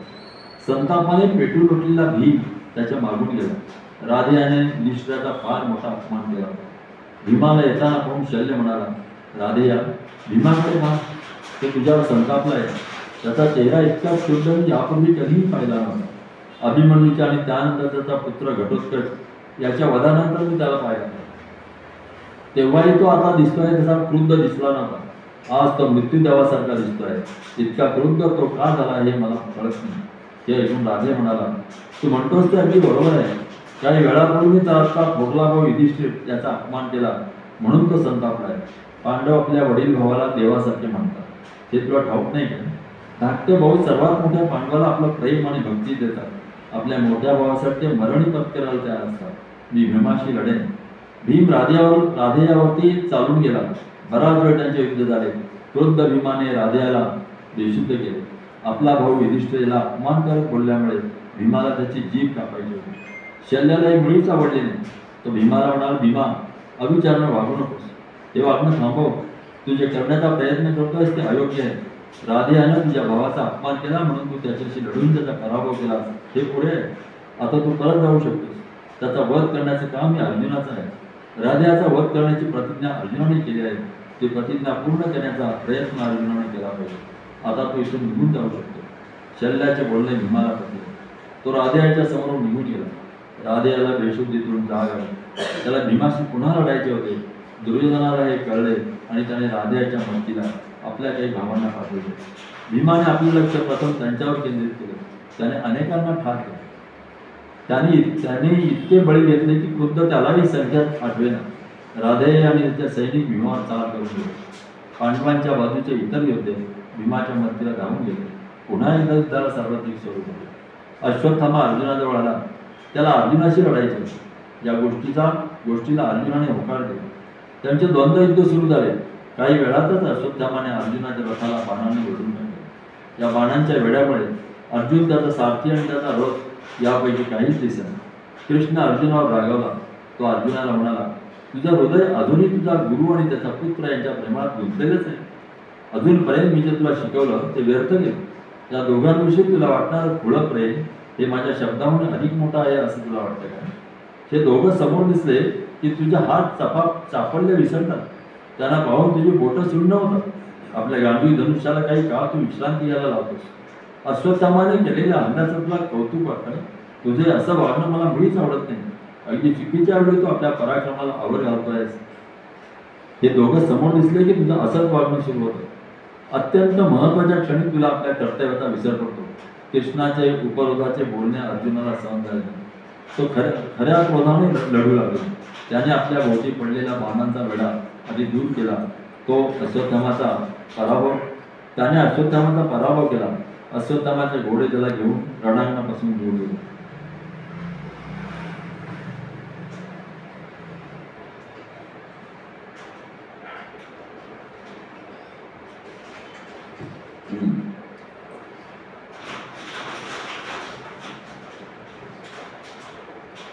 आता अर्जुन जो कोणी समोर येईल त्याच्याशी लढत होता. त्याच्या साहचर्याने निराश झालेल्या पांडवांच्या सैन्याला नवे चैतन्य लाभले होते. शत्रूचा सैन्याचा संहार करीत पांडव दुर्योधनाच्या सैन्याच्या दिशेने निघाले. वाऱ्याच्या वेगाने धावणारा राधेयाचा रथ कृष्णा दिसला. तो रथ पाहून कृष्ण म्हणाला, राधेयाला पाहणं ही मोठ्या आनंदाची गोष्ट आहे. त्याचं धनुष्याला बाण जोडणं आणि बाण सोडणं हे किती डौलाचं आहे पहा. त्याची छाती रुंद आणि सुंदर आहे. रणभूमीकडे पहा. सर्वत्र सैनिकांचे मृतदेह पडलेले आहेत आणि प्रत्येक सैनिकाच्या छातीत राधेय अशी खून असलेला बाण आहे. तुझी आणि त्याची लढण्याची वेळ झाली आहे. पृथ्वीवरील त्याच्या मुक्कामाची अखेर आता येऊन ठेपली आहे. अर्जुना, तुझ्या हातून या थोर माणसाला मरण येणार आहे. त्याच्याशी लढायला आता उशीर नको. अर्जुनाच्या सैन्याने राधेयाची दहशत घेतली होती. अर्जुन राधेयाला गाठण्यासाठी निघाला होता. तिथे त्याला युधिष्ठिर भेटला नाही. राधेयाने केलेल्या जखमांच्या वेदना सहन होत नसल्यामुळे तो आपल्या तंबूत गेला होता. अर्जुन कृष्णाला म्हणाला, मला ताबडतोब माझ्या भावाला भेटलं पाहिजे. त्याचं सांत्वन करून परत आल्यानंतर मी राधेयाचा वध करेन. शत्रूच्या सैन्याला सामोरं जा असे भीमाला सांगून युधिष्ठिराला भेटण्यासाठी अर्जुन त्याच्या तंबूत गेला. कृष्ण आणि अर्जुन यांनी युधिष्ठिराच्या तंबूत प्रवेश केला. तिथे त्यांना युधिष्ठिर दिसला. तो एकटा होता. तो घोर निराशेत बुडाला होता. त्याला भेटायला आलेले कृष्ण आणि अर्जुन त्याला दिसले. तो आपल्या बिछाण्यावरून उठला आणि त्याने त्यांचे स्वागत केले. युद्ध सुरू असताना मध्येच ते आल्यामुळे युधिष्ठिराला असे वाटले की राधेयाचा वध झालेला असून ही चांगली बातमी सांगण्यासाठी ते आले आहेत. तो म्हणाला, अखेर एकदा तो मारला गेला. गेले अनेक दिवस या राधेयामुळे मला झोप येत नव्हती. आता तो मारला गेल्यामुळे मला अतिशय आनंद झाला आहे. अर्जुना, तुझं आणि त्याचं युद्ध कसं झालं हे मला सांग. त्याचा मृत्यू कसा आला, तू त्याचा वध कुठल्या अस्त्राने केलास, सगळी ऐकूयात मला तपशीलवार सांग. अर्जुन म्हणाला, मी अजूनही त्याच्याशी लढलेलो नाही. माझी आणि त्याची द्वंद्व युद्धात गाठ पडू नये म्हणून कौरवांच्या युद्धांनी कडेकोट बंदोबस्त ठेवला. भयंकर अशा संसप्तकांचा पराभव केल्यानंतर मी राधेयाशी लढायला जाणार होतो. भीमानं दुर्योधनाच्या भावांना रोखून धरलं होतं, पण तू मला तिथं दिसला नाहीस. नंतर मला कळलं की तू जखमी झाला असून विश्रांती घेतलायस. मला तुझा आणि तुझ्या प्रकृतीची काळजी वाटू लागली, त्यामुळे मी इथं आलो. आता मी राधेयाचा वध करायला जातो आहे. मला तो आशीर्वाद देऊन या कामगिरीवर पाठव. राधे अजून जिवंत आहे कळल्यावर युधिष्ठिर अगदी निराश झाला. त्याचा मनावरचा ताबा गेला. अर्जुनाला अत्यंत कठोर शब्द वापरून तो बोलला आणि त्याने आपला क्रोध व्यक्त केला.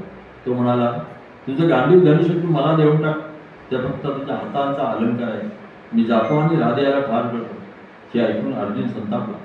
त्याला अपमान सहन झाला नाही, पण कृष्ण मध्ये पडला आणि म्हणाला, युधिष्ठिराला राधेयानं जखमी केला. त्या जखमांच्या वेदना त्याला सहन होत नाही. अर्जुना, ते तुला दिसत कसं नाही? तू त्याचा सूड घ्यावास असं त्याला वाटतं, त्यामुळेच तो तुला कठोर शब्द बोलतो. युधिष्ठिर आता शांत झाला होता. त्याने अर्जुना आणि कृष्णाला आलिंगन दिले आणि तो म्हणाला, माझे आशीर्वाद देऊन मी तुम्हाला राधेशी लढायला पाठवतो. तुम्ही विजय म्हणून परत याल याची मला खात्री आहे. त्याच्या आवाजात आशा भरून राहिली. राधेयाचा मृत्यू जवळ आला आहे अशी त्याची भावना झाली. कृष्ण आणि अर्जुन यांनी आपल्या घोड्यांना चारा पाणी देऊन त्यांना ताजेतवाने केले आणि त्या आघाडीकडे निघाले. रथातून जात असताना ते एकमेकांशी बोलत होते. कृष्ण म्हणाला, अर्जुना, तू राधेयाचा वध करण्याची प्रतिज्ञा केली. तू ते करू शकतोस, पण एक गोष्ट तू ध्यानात ठेव की तो सामान्य प्रतिस्पर्धी नाही. या पृथ्वीवरचा तो सर्वश्रेष्ठ धनुर्धर आहे. युधिष्ठिराने राजअश्व यज्ञ केला तेव्हा तो पृथ्वीवरच्या सर्व राजांचा पराभव केला होता. त्याप्रमाणेच राधेयानं या पृथ्वीवरील सर्व राजांचा पराभव केला आहे. काशीच्या राजाचा पराभव म्हणून त्याने राजा दुर्योधनासाठी वधू जिंकून आणले आहे. ज्या जरासंधाला मी समोर जाऊ शकलो नाही, त्या जरासंधाचा त्याने पराभव केला. राधे तुझ्यापेक्षा तुल्यबळ आहे. खरं तर तो तुझ्याहून श्रेष्ठ आहे. त्याचा तेज अग्नी समान आहे, त्याचा वेग वायू समान आहे, त्याचा क्रोध इंद्रा समान आहे. हा देखणा राधे स्वाभिमानी आणि संवेदनशील आहे. दुर्योधनाच्या बाजूचा सर्वात शक्तिमान योद्धा तो आहे. राधे हा चांगला माणूस आहे. त्याने दुर्योधनाला आपली निष्ठा दिली असली तरी त्यानं अनेक चांगल्या गोष्टी केल्या आहेत. जगातला सर्वात मोठा दानशूर म्हणून त्याची कीर्ती आहे. अर्जुना, अशा महान राधेशी लढण्याचं भाग्य तुला लाभणार आहे. अर्जुन म्हणाला, कृष्णा, तू माझ्याबरोबर आहेस. तू मला विजयाकडे घेऊन जातोयस. तुझ्या सांगण्याप्रमाणे वागणं एवढंच माझं काम. तुझा आशीर्वाद घेऊन मी राधेयाचा वध करेन. कौरवांच्या सैन्याकडे ते गेले आणि सार्वत्रिक युद्धात सामील झाले.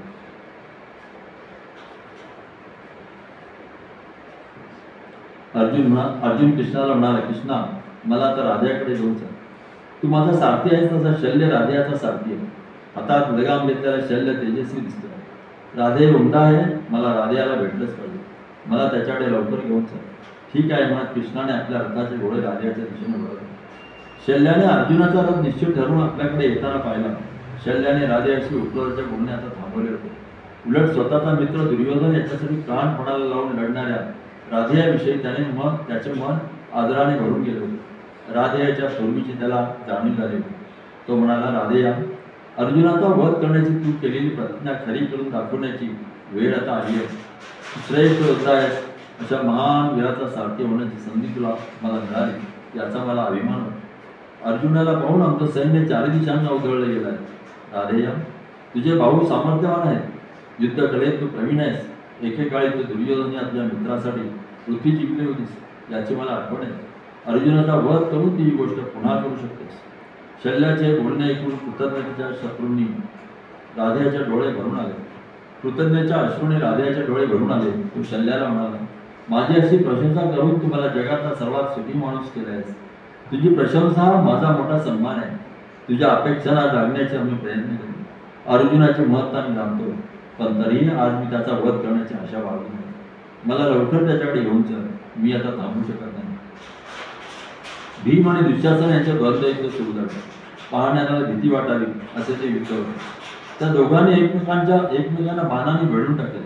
दुःशासनात असलेला लढवया होता आणि त्याला भीमाचा द्वेष वाटला. त्यामुळे तो अगदी कसून लढत होता. तो भीमाच्या हल्ल्याला सामोरा गेला. भीम त्याला म्हणाला, चल दुःशासना, तुझं युद्ध कौशल्य दाखव. गेली अनेक वर्ष मी तुझ्याशी लढण्याची संधी मिळवण्याची वाट बघतोय. दुःशासन उद्धटपणे असला आणि त्याला म्हणाला, तुला लढताना पाहण्याची माझी अनेक दिवसांची इच्छा होती. भीमा, आज ती संधी मिळाली म्हणून मी अगदी खुश आहे. भीम म्हणाला, आज तू माझ्याशी लढायला उभा झालास याचा मला अतिशय आनंद आहे. तुझं ऋण फेडण्याची उत्तम संधी मला मिळाली. भीम संतापला होता. त्याने आपली गदा आपल्या हातात घेतली नाही का प्रहाराने दुःशासनाचे घोडे ठार केले. गदेचा दुसरा प्रहार त्याने रथावर केला आणि दुःशासन जमिनीवर पडला. आपल्या अवतीभोवती भीमाने नजर टाकून कोण कोण आले आहे ते बारकाईने पाहिले. आपल्या डोळे गळगळत फिरून भीम त्याला पाहणाऱ्याच्या मनात भीती निर्माण करीत होता. क्रोधामुळे त्याचे डोळे लाल लागले होते. कोणीही बोलत नव्हते. सर्वांनी आपले श्वास रोखून धरले. जवळच उभ्या असलेल्या दुर्योधनाला भीम म्हणाला, होय, तू पाहत असतानाच मला ते करायचे. भीमाने कृप, अश्वत्थामा, राधेय आणि दुर्योधन यांच्याकडे पाहिले.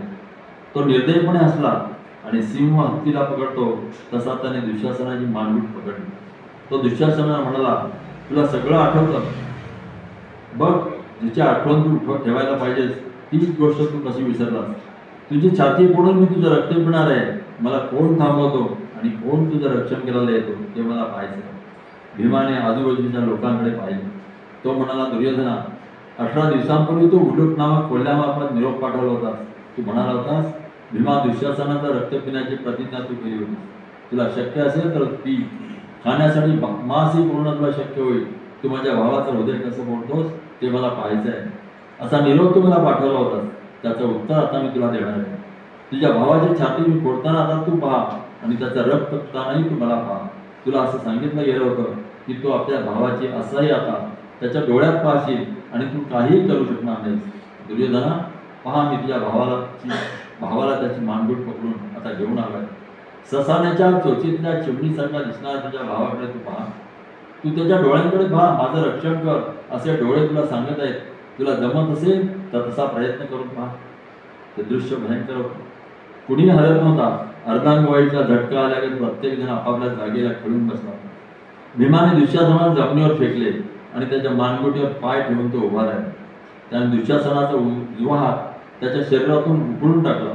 तो जमिनीवर फेकून दिला. तो म्हणाला, द्रौपदीची प्रतिज्ञा आज पूर्ण झाली. ज्या हाताने द्रौपदीचे केस त्याने धरले होते तो हात उघडून फेकला गेलेला तिला पाहायचा होता. भीमाने गदेचा एक प्रहार करून दुःशासनाची छाती फोडली. भीमाने आपले ओठ जखमेवर लावले आणि ते रक्त होते प्यायला. दुःशासन अजून जिवंत होता. भीम त्याचे रक्त पित असताना पाहणे हे भयंकर दृश्य. रक्त पित असताना भीम म्हणाला, आजपर्यंत जितकी पेय मी प्यायलो त्यात सर्वात चवदार हे पेय आहे. दुःशासनाच्या रक्ताबरोबर त्याचे प्राणी बाहेर होते. हे भयंकर दृश्य राधेयाला पाहावे. आपल्या मित्राला मदत करण्यासाठी तो काहीही करू शकत नव्हता. राधेयाचे हे दुःख शल्याला जाणवले. तो राधेयाला म्हणाला, राधेया, तू जरा अधिकच संवेदनशील आहे. युद्ध म्हटलं की अशा गोष्टी होणारच. दुःशासन मारला गेला आहे तेव्हा आता राजाला तुझी मदत आहे. हे सगळे अत्याचार बघून तो आपलं मन खच्ची करून होऊ देऊ नकोस. दुर्योधन दुःखात बुडाला आहे. तुझ्या राजाचं नशीब आणि त्याचं सुख हे आता केवळ तुझ्याच हातात आहे. धीर खचू देऊ नकोस.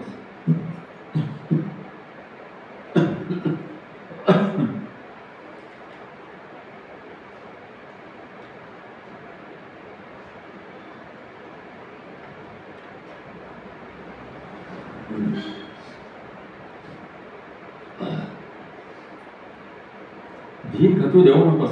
आता अर्जुन आहे तिथं आपण जाऊया. मी तुला इथून दूर घेऊन जातो. शल्याने राधेयाचा रथ भीमापासून दूर नेला. ऋषसेन हा राधेयाचा पुत्र पांडवांच्या सैन्याच्या दिशेने निघाला होता. तो सरळ भीमासमोर फडकला. राधेय जगात ज्या गोष्टीबद्दल प्रसिद्ध होता त्या डौल आणि सामर्थ्य या दोन्ही गोष्टी राधेयाच्या पुत्रात होत्या. तो पांडवांच्या सैन्यावर हल्ले करून त्यांना हैराण करून सोडत होता. अर्जुनाने ते पाहिले तर ऋषसेनाशी लढण्यासाठी त्याला सामोरा गेला. राधेयाच्या डोळ्यांसमोर त्याच्या पुत्राचा वध करील अशी प्रतिज्ञा अर्जुनाने केली होती. अर्जुनाने काही वेळ ऋषसेनाशी युद्ध केले आणि नंतर एक तीक्ष्ण बाण सोडून त्याचा वध केला. आपला पुत्र मारला जात असताना राधेयाला ते दृश्य पाहणे भाग पडले. याआधी दुःशासनाचा वध होताना राधेयाने पाहिले होते. हा धक्का त्याला पचतो न पचतो इतक्या आपल्या पुत्राचा वध होताना त्याला पाहावा लागला. त्याच्या डोळ्यातून अश्रुधानांचा ओघ सुरू झाला. त्याच्या दुःखाची जागा क्रोधाने घेतली.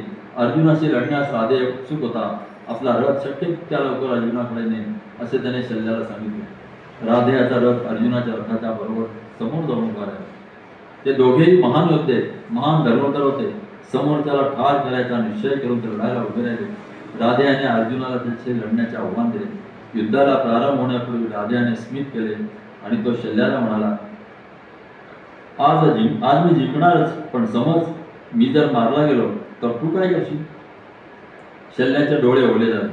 तो म्हणाला, तू जिंकशील याची मला खात्री आहे. पण तू जर मारला गेलास तर कृष्ण आणि अर्जुनाचा सूड घेण्यासाठी त्या दोघांना मी ठार करेन. शल्याचे उद्गार ऐकून राधेला समाधान. आश्चर्याची गोष्ट म्हणजे अर्जुनाने नेमका हाच प्रश्न कृष्णाला विचारला. कृष्ण स्मित करीत म्हणाला, एक वेळ सूर्य आकाशातून खाली पडेल पण तू हरणार नाहीस. अग्नीची उष्णता एक वेळ नष्ट होईल पण तू हरणार नाहीस. तू जर राजाकडून मारला गेलास तर तू खात्री बाळग की या जगाचा शेवट जवळ आलाय. मी माझ्या हाताने शल्य आणि राधे या दोघांनाही ठार करेन. मी माझ्या क्रोधाने या जगाचा नाश करेन. पण तसं होणार नाही, माझी खात्री आहे. दोन्ही सारख्याने एकमेकांकडे पाहिले आणि दोन्ही युद्धाने एकमेकांकडे पाहून स्मित केले. युद्ध करायला ते तयार झाले. द्वंद्व युद्धाला सुरुवात झाली होती. सुरुवातीला भाले आणि बाण यांनीच राधे आणि अर्जुन लढत होते. युद्धाची पुरुष नशादान अजून चढलेली नव्हती. द्वंद्व युद्धाच्या अगदी प्रारंभीची खडाखडी सुरू होती. दोघेही युद्धाचे आपापसातले कौशल्य दाखवित होते. राधेचे बाण जवळ पोहोचण्यापूर्वीच अर्जुन त्याचे तुकडे करीत होता. तसेच कौशल्य राधेही दाखवित होता. इतक्यात अचानक त्या द्वंद्व युद्धाचा सूरज पार बदलून गेला. दिव्य अस्त्रांचा वापर करण्याचा निर्णय अर्जुनाने घेतला. अर्जुनाने आग्नेयास्त्र सोडले. ते पाहताच राधेने निष्प्रभ करण्यासाठी पर्जन्यास्त्र सोडले. स्वाभिमानी राधेने आपल्या अस्त्राने अर्जुनाने निर्माण केलेला अग्नी पार विझवून टाकला. दाट काळ्या वेगाने आता आकाश भरून गेले. इतक्यात वाऱ्याचे थंडगार झुळूक वाहू लागले. आता अर्जुनाने इंद्रास्त्र सोडले. त्यामुळे कौरवांच्या सैन्यावर बाणांचा पाऊस पडू लागला. राधेही अर्जुनावर क्रुद्ध झाला. त्याने हातात एक बाण घेतला आणि अस्त्र सिद्ध करणारा मंत्र तो म्हणू लागला. राधेकडे गुरु भार्गवाने त्याला दिलेले सामर्थ्यशाली भार्गवास्त्र होते. ते अस्त्र भयंकर होते. अर्जुनाचे सर्व बाण त्या एका अस्त्राने नष्ट केले. राधेचा पराक्रम पाहून सगळे सैन्य थक्क झाले. या अस्त्रामुळे उभय पक्षांचे सैनिक ठार झाले. इंद्रास्त्राच्या तुलनेने भार्गवास्त्र अधिक शक्तिमान होते. या अस्त्रामुळे पांडवांच्या सैन्याला खूप त्रास झाला. कौरवांचे सैन्य खुश होते. भीम अर्जुनावर खूप राग आला होता. तो म्हणाला, राधेनं आपल्या बाणांनी तुला वेढून टाकलं, तरी तुझी परिस्थिती पाहून शत्रूचं सैन्य तुला हसताय. या बाबतीत तू काहीच का करीत नाहीस? नराशी नारायणाने बोलावे तसा अर्जुनाशी कृष्ण बोलला. तो म्हणाला, दंभोद्भाने तुला आव्हान दिलं तेव्हा तू त्याचा वध केला नव्हतास काय? राधे हा दंभोद्भवच आहे. युद्ध कलेत तो प्रवीण आहे. त्याचा वध तू केलाच पाहिजे. यासाठी तू तुझ्या सर्व अस्त्रांचा वापर कर. तू ब्रह्मास्त्र सोड. तू कोण आहेस याचं तू स्मरण ठेव. कोणत्या हेतून तो पृथ्वीवर जन्म घेतला हे विसरू नकोस. तुझा निर्दिष्ट आत्मा तू जागा कर आणि जे योग्य आहे ते करून टाक. अर्जुनाला आपला पूर्वजन्म आठवला. त्याने आपल्या मनात मंत्र म्हणून ब्रह्मास्त्राला आव्हान केले. या अस्त्राने निर्माण केलेल्या बाणांनी चारी दिशा वळून टाकल्या. शत्रूच्या बाणांच्या वेढ्यातून अर्जुन आणि कृष्ण बाहेर पडले. राधेच्या धनुष्यातून बाणांचा प्रवाह वाहत होता. त्या बाणांचे सामर्थ्य अर्जुन सहन करू शकत नव्हता. पण अर्जुन वेळीच बाणावर आला. आपल्या बाणांच्या वर्षावाने त्याने राधेचा रथ वळून टाकला. दिसेनासा झालेला राधे मारला गेला असेच काही क्षण कौरवांना वाटले. त्याने शोकाचा प्रचंड आक्रोश केला. पण बाणांच्या वेढ्यातून राधे सहजपणे बाहेर पडले. दोघेही एकमेकांच्या तोडीचे होते. त्यांना अवगत असलेली अस्त्रे ते एकमेकांवर सोडत होते. राधे आणि अर्जुन यांच्यातील हे महान द्वंद्व सुरू असल्याचे युधिष्ठिराला कळले. मोठ्या कष्टाने तो उठला आणि हे युद्ध पाहायला तिथे गेला. हे युद्ध पाहण्यासाठी देवांनी आकाशात गर्दी केली होती. आपापल्या मुलांची बाजू घेऊन इंद्र आणि सूर्य एकमेकांशी लढायला तयार झाले होते. राधेच्या बाणाने भीमी जखमी झाला होता. राधे आणि अर्जुन यांच्या धनुष्यांच्या टणत्काराशिवाय दुसरा कसलाच आवाज रणांगणावर ऐकू येत नव्हता. दोघांपैकी एकाने विशेष युद्ध कौशल्य दाखवले की त्याच्या पक्षाने केलेला विजयाचा घोष रणांगणावर दुमदुमत होता. अर्जुनाच्या धनुष्याचा दोर राधेने कापून टाकला. जराही वेळ न घालवता अर्जुनाने नवा दोर बांधला. राधेने स्मित केले आणि नवा दोरही कापून टाकला. असा हा प्रकार 11 वेळा झाला. अर्जुन आपल्या धनुष्याचा नवा दोर इतक्या लवकर आणि इतक्या कौशल्याने बांधित असेल की राधेला मनोमन त्याचे अतिशय कौतुक वाटत. आपल्या धाकट्या भावाचा त्याला अभिमान वाटत. अर्जुनाच्या बाणाने राधेला पुन्हा वेढून टाकले. रुद्राप्रमाणे क्रुद्ध झालेल्या राधेने अर्जुनावर फार जोरात हल्ला केला. राधेकडे 5 सर्पाकृती बाण होते. ते त्याने कृष्णावर सोडले. ते पाहून अर्जुन संतापला. दोघांचाही संताप वाढत चालला होता. दोघेही आपला राग आवरण्याच्या पलीकडे गेले होते. दोघेही प्राणांची पर्वा न करता लढत होते. राधे याचा वध वाचायचा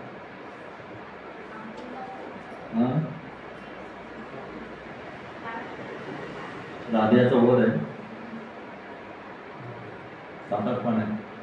वाचायची का उद्या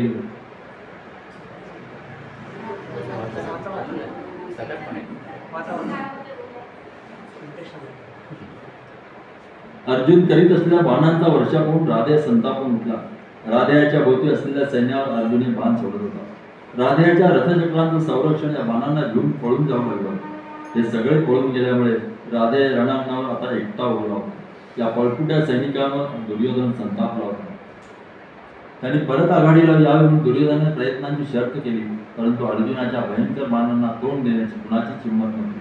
ते बाण राधेच्या दिशेने येत होते, ते राधेयाने तोडून टाकले होते.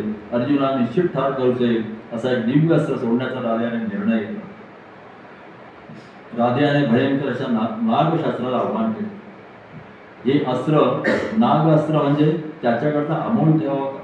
क्षणभर त्याच्या मनात इतकी वर्ष त्याच्याकडे असलेल्या वास्तविक शक्तीचा विचार आला. घटोत्कचाचा वध करण्यासाठी त्याला तिचा उपयोग करणे भाग पडले नसते, तर या क्षणी ती शक्ती त्याच्याकडे असती. त्या शक्तीने तो अर्जुनाला ठार करू शकला असता, पण आता ती शक्ती इंद्राकडे परत गेली होती. राधेयाला विचार करायला वेळ नव्हता, त्याला पश्चाताप करायलाही वेळ नव्हता. नागास्त्र सोडून त्याच्याकडे दुसरे काही नव्हते. त्या अस्त्राने अर्जुनाला आपण ठार करू शकू अशी त्याच्याला खात्री होती. त्या अस्त्राचा नेम त्याने अर्जुनाच्या मानेवर धरला. त्याला अर्जुनाचा शिरच्छेद करायचा होता. शल्याने ते पाहिले आणि तो म्हणाला, राधेया, तो अस्त्राचा नेम अर्जुनाच्या मानेवर धरू नकोस. नेम त्याच्या छातीवर धर, नाहीतर याच्यानंतर छातीचा नेम धरून दुसरा बाण सोड. राधे म्हणाला, एकदा धरलेला नेम मी राधे कधीही बदलत नाही. पहिला नेम चुकेल असा अंदाज घेऊन दुसरं अस्त्र सोडणं हे कुशल योद्ध्याला शोभत नाही. राधे याने अस्त्र जोडून धनुष्याला दूर ताणून धरला. त्या अस्त्राच्या तेजाने सगळे आभार उधळून निघाले.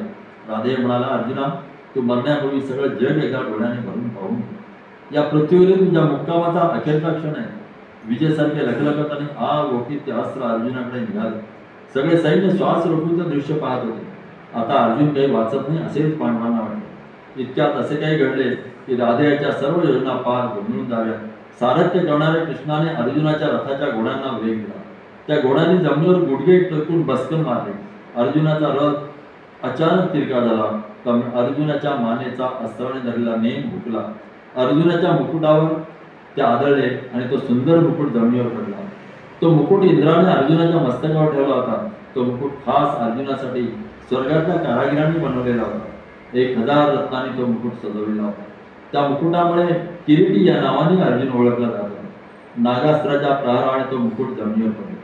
हृदय दबवून टाकला असा तो दीर्घ सुचकारा राधेयाने टाकला. अर्जुनाला ठार करले असे कोणतेही अस्त्र आता आपल्याकडे नाही, ते राधेयाला कळून चुकले. नागास्त्र हे काम करू शकले असते, पण त्याचा नेम हुकला होता. कृष्णाच्या एकमतीमुळे ते घडले होते. अर्जुनाचा वध करण्याचे राधेयाचे स्वप्न होते आणि या जगावर राज्य करण्याचे दुर्योधनाचे स्वप्न होते. ही दोन्ही स्वप्ने एक मृगजळच ठरली होती. क्रोध आणि निराशा डोळ्यात साचलेल्या अश्रूंमुळे राधेयाला काहीच दिसत नव्हते. त्याने घाईघाईने आपले डोळे पुसल्याने पुन्हा रडायला सुरुवात केली. अर्जुनाने आपले सुंदर कुरळे केस पांढऱ्या रुमालाने बांधले आणि पुन्हा रडायला सुरुवात केली. युधिष्ठिर अजूनही जखमी झाल्यानंतरची विश्रांती घेत होता.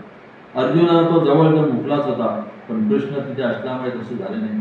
पांडव हे माझे पंचप्राण आहेत असे एकदा कृष्ण म्हणाला होता. आपले म्हणणे कृष्णाने सार्थ केले. जिथे अर्जुनाचा मुकुट पडला होता तिथे जमिनीतून एक विषारी नाग बाहेर येताना राधेयाला दिसला. तो नाग राधेयाजवळ आला आणि त्याला म्हणाला, तुझ्या अस्त्रानं अर्जुनाचा शिरच्छेद झाला नाही, कारण तुझ्या न कळत मी तिथे प्रवेश केला होता. आता तू माझ्याकडे पाहणी पुन्हा ते अस्त्र त्याच्यावर सोड. मी निश्चित त्याला ठार करेन. अर्जुन हा माझा जुना शत्रू आहे. माझं नाव अश्वसेन आहे. खांडव मनाला आग लागली होती तेव्हा माझ्या मातेचा अर्जुनाने वध केला होता. गेली कित्येक वर्ष मी दुःख हृदयात बाळगून आहे. कृपा करून मला पुन्हा पाठव. अर्जुनाचा वध करू शकेल असा तू एकमेव माणूस आहेस. या तुझ्या प्रयत्नात मला तुला मदत करू दे. अर्जुनाचा सूड घेण्यासाठी तू मला मदत कर. राधे अश्वसेन सर्पावर खूप संतापला. तो म्हणाला, मध्ये लुडबुड करणाऱ्या मूर्खा, मी काय सांगतो ते ऐक. आपल्या शत्रूशी लढण्यासाठी इतर कोणीही मदत घ्यावी, कोणाची मदत घ्यावी इतका असहाय्य राधे अजून झालेला नाही. मी फक्त स्वतःवर अवलंबून आहे, दुसऱ्या कुणावरही. दुसऱ्या कोणाच्या शक्तीवर अवलंबून राहण्यापेक्षा मी 100 वेळा मरण पत्करेन. दुसऱ्या कुणाच्या उष्ण्या शक्तीने नव्हे, तर मी माझ्या स्वतःच्या शक्तीने अर्जुनाला ठार करेन. माझ्या परवानगीशिवाय इथं प्रवेश करून तू माझा अपमान केला आहेस. मी तुला ठार म्हणण्या अगोदर तू इथून निघून जा. अर्जुनाचा सूड घेण्याचा आपला प्रयत्न फसल्यामुळे अश्वसेन सर्प संतप्त झाला. त्याने अर्जुनावर एकट्यानेच हल्ला करायचे ठरवले. कृष्णाने त्या सर्पाला आपल्या हाताच्या दिशेने येताना पाहिले. त्याचा हेतू ओळखून कृष्ण म्हणाला, अर्जुना, या सर्पानं तुला ठार करण्याआधी तूच त्याला ठार कर. तो तुला ठार करण्यासाठी येतोय. कोणीही न पाठवता मला ठार मारण्यासाठी येणारा हा कोण, असा प्रश्न अर्जुनाने कृष्णाला विचारला. प्राचीन काळापासून त्या सर्पाला अर्जुनाविषयी वाटणाऱ्या द्वेषाचा इतिहास कृष्णाने त्याला सांगितला. हवेत आपले शरीर पसरून अर्जुनावर धडक घालण्यासाठी टपलेल्या त्या सर्पाला 6 बाण सोडून अर्जुनाने ठार केले. त्यानंतर अर्जुन आणि राधे यांचे द्वंद्व युद्ध पुन्हा सुरू झाले. एकमेकांच्या बाणाने दोघेही जखमी झाले होते. दोघांच्याही छातीवर आलेल्या जखमातून रक्त वाहू लागले. शल्य आणि कृष्ण यांनाही जखमा झाल्या होत्या, पण कशाची तमा न बाळगता युद्ध चालूच राहिले. राधेयाचे मरण आता जवळ आले होते. राधेयाला ब्राह्मणाने दिलेला शाप खरा करण्यासाठी राधेयाचे प्राक्तन सज्ज झाले. त्यासाठी जमिनीला सहकार्य द्यायचे असल्यामुळे ती जणू अचानक मृत्यू झाली. राधेयाच्या रथाचे एक चाक त्या चिखलात रुतू लागले. सूर्य मावळताना प्राण देहातून निघून जाताना दिसते तसे ते दृश्य होते. संतपणे निश्चित अशी ती प्रक्रिया होती. काही वेळा रथाचे ते चाक भूमीत पूर्णपणे रुतून बसले. रथाला त्यामुळे धक्का बसला आणि त्याची पातळी सरळ राहिली नाही. तेव्हा ही गोष्ट राधेयाच्या ध्यानात आली आणि कित्येक वर्षे ओलांडून त्याचे मन भूतकाळात गेले. जमिनीवर पडलेली ती मेलेली गाय त्याच्या डोळ्यापुढे दिसली. तो ब्राह्मण आहे, त्याचे संतप्त डोळे त्याला दिसले. शाप देणाऱ्या ब्राह्मणाचे शब्द त्याला ऐकू आले. तुझ्या कट्टर शत्रूशी तू लढत असताना तुझ्या रथाचे चाक भूमीमध्ये रुतून बसेल. माझी निष्पाप गाय, तिला धोक्याची जराही जाणीव नसताना तू ठार मारलीस. त्याप्रमाणे तुझी कसलीही तयारी नसताना तुझ्या शत्रूकडून तू मारला जाशील. जो काही थोडा वेळ आता उरला होता त्याचा जास्तीत जास्त उपयोग करून घ्यायचा असा त्याने त्याने निर्णय घेतला आणि त्याने धनुष्यात बाण चढवला. ब्रह्मास्त्राचा मंत्र आठवू लागला, पण अस्त्र सिद्ध करण्याचा तो मंत्र त्याला मुळीच आठवला नाही. मृत्यू आता त्याच्या जवळ येऊन ठेवला. त्याच्या गुरुची शापवाणी त्याला आठवली. अस्त्राचे जेव्हा तुला अत्यंत जरुरी असेल तेव्हा तुला काही आठवणार नाही. तुझी स्मरणशक्ती तुला दगा देईल. आपण आता पूर्णपणे हरलो आहोत याची जाणीव राधेयाला झाली. त्याच्या रथाचे चाक आता भूमीवर पूर्णपणे गिळले होते. त्याच्या अंधेत असलेली त्याची अस्त्रे आता त्याची उरली नव्हती. नागास्त्रे निष्पाप झाले होते. त्याची कवचकुंडीला त्याच्यावर नव्हती. त्याला इंद्राकडून मिळालेली वासवी शक्तीही तो हरवून बसला होता. आपल्या प्राक्तनावर तो संतापला. त्याचे डोळे अश्रूने भरून होते. राधेयाने आपल्या धनुष्याला नवी दोरी बांधली. बांधले की नवा बाण सोडून अर्जुनची तोडून टाकायचा. असहाय्य संतापाने आपले हात चोळीत राधेय बनवला. असं म्हटलं जातं की जे सद्गुणी आहेत त्यांच्या रक्षणासाठी धर्म नेहमी सिद्ध असतो.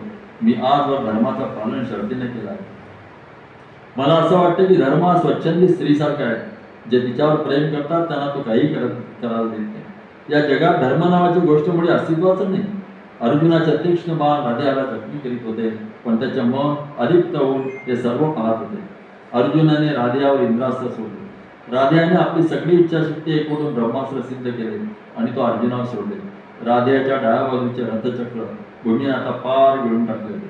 राधेयाच्या चक्रांचे संरक्षक सैनिक अर्जुनाच्या क्रोधाला घेऊन कधीच पळून गेले होते. राधेय रथावरून खाली झाले होते. अर्जुनाने आपल्या धनुष्यात बाण चढवला आणि ते रुद्रास्त्र सोडण्यासाठी मंत्राचे चिंतन करू लागला. क्रोध आणि असहाय्यता यांच्यामुळे राधेयाचे डोळे अश्रूंनी भरून आले. तो म्हणाला, अर्जुना, माझ्या रथाचं डाव्या बाजूचं चाक जमिनीत रुतून बसलं आहे. युद्धातल्या अत्यंत महत्वाच्या वेळेचं व्हावं ही केवळ माझ्या प्राप्तानाची करणी आहे. तू थोडा वेळ युद्ध करावं थांबवशील तर हे रुतलेले चाक मी वर काढेन. तू महान योद्धा आहेस, तू सदाचरणी वीर आहेस. मी हे चाक वर काढीपर्यंत तू युद्ध करण्याची कृपा करून थांबव. आपला प्रतिस्पर्धी युद्धासाठी तयार नसताना त्याच्याशी युद्ध करणं अयोग्य आहे. युद्धाचा अनैतिक नियम तू पाळशील याची मला खात्री आहे. तू रथारूढ आणि सशस्त्र आहेस, तर मी निशस्त्र आहे आणि जमिनीवर उभा आहे. अशा वेळी तू अस्त्राचा उपयोग करावास ही गोष्ट अयोग्य आहे. जमिनीत रुतलेले चाक मी वर काढीपर्यंत तू थांब. मी चाक वर काढले की आपण पुन्हा युद्धाला सुरुवात करू. कृष्ण राधेयाकडे पाहून निर्दयपणे असला. तो म्हणाला, म्हणजे तुला अर्जुनाने आता तुझ्याशी चांगलं वागलेलं हवं आहे. मला अगदी खरं सांग राधेया, तू नेहमी सदाचरणाच्या मार्गाने चालला आहेस काय? दुर्योधनाने पांडवांच्या विरुद्ध जो कट केला तर तू सामील झाला होतास. दुःशासनाने द्रौपदीला खेचत कौरवांच्या दरबारात आणली तेव्हा तू तिथे हजर होतास. द्रौपदीची असहाय्यता पाहून सर्वात आधी आनंद तुला झाला होता. पांडवांशी दूर खेळला जात असताना तुला सदाचरण आठवलं नाही. भूतकाळात घडून गेलेल्या गोष्टींविषयीच कशाला बोला. अगदी नुकती 4 दिवसांपूर्वी घडून गेली त्या गोष्टीची आठवण मी तुला करून देतो. तुम्ही सर्वांनी मिळून अभिमन्यूला ठार मारत. कृष्णाचे डोळे क्रोधाने लाल झाले होते. त्याचा चेहरा भयंकर दिसत होता. तो म्हणाला, होय, अभिमन्यू 6 योद्ध्यांनी त्याला मारला. त्याला योग्य संधी होती. तो निशस्त्र होता.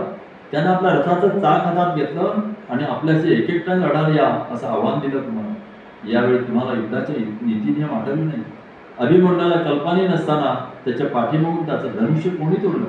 हे करणारा युद्धाचे नीती नियम पाळणारा योद्धा होता काय.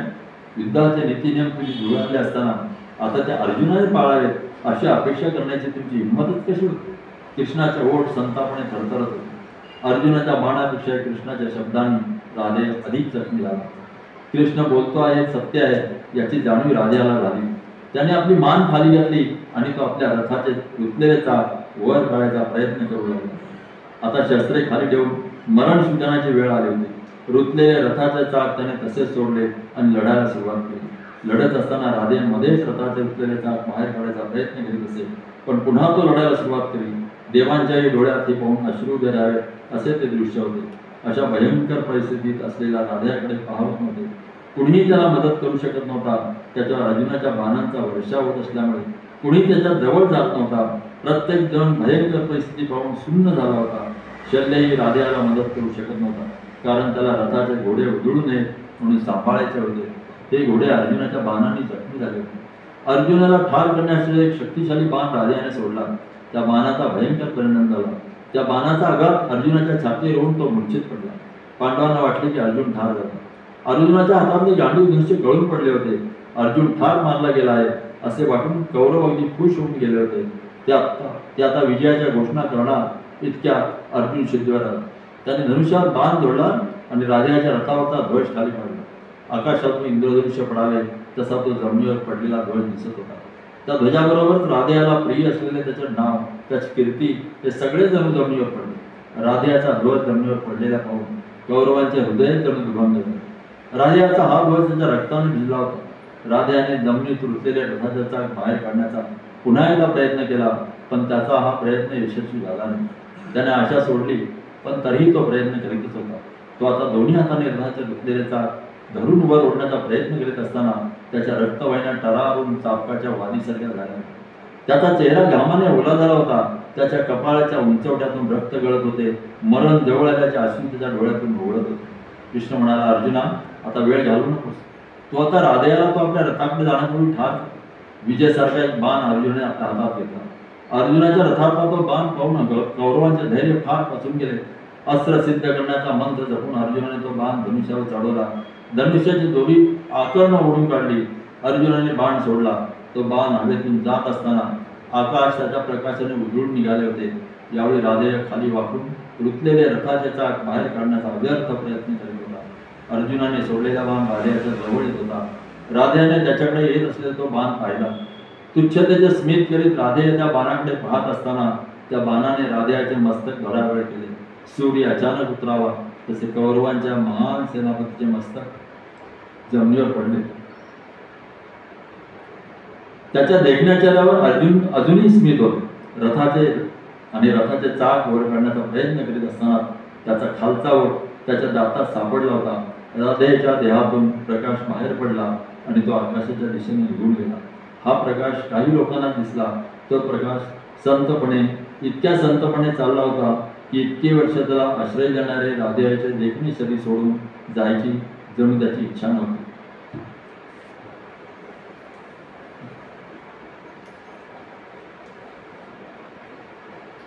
ह्या जर उशिरा आले हा भाग कदाचित त्यांना ऐकता मिळणार नाही. खूप अगदी हे करणार आहे हा. आणि जेवढी शेवटी जे श्रद्धांजली वाहतात त्यावेळेचा प्रसंग जो आहे, म्हणजे पांडवांना माहितीच नव्हतं कोणती येते, त्यांना श्रद्धांजली व्हायचं तो पण आमचा त्यावर ते सांगतो.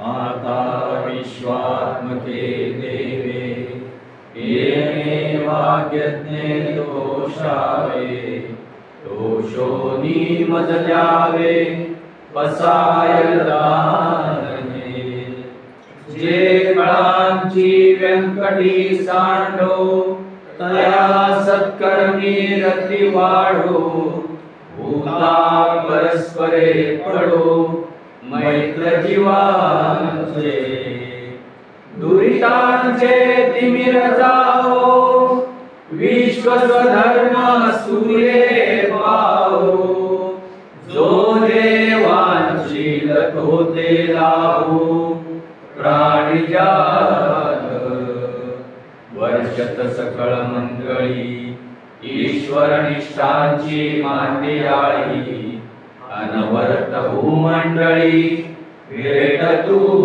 भूता चला कल्पतरूचे आरव चेतना चिंतामणीचे गाव बोलते जे अर्णव पियुषांचे चंद्रमेचे आलांछन मार्तंड जे गावहीन ते सर्वाई सदा सज्जन सोय रे होतु किंबहुना सर्व सुखी पूर्ण होई ती लोकी भजितो आदि पुरुषी अखंडित आणि ग्रंथोपजीविये विशेषी लोकीये दृष्टादृश्य विजये होवावेजी येथ मने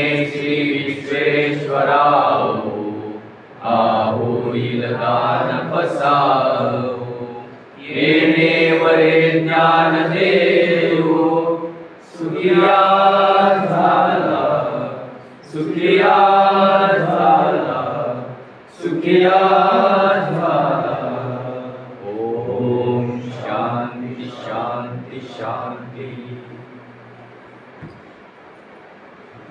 प्रसाद धन्यवाद।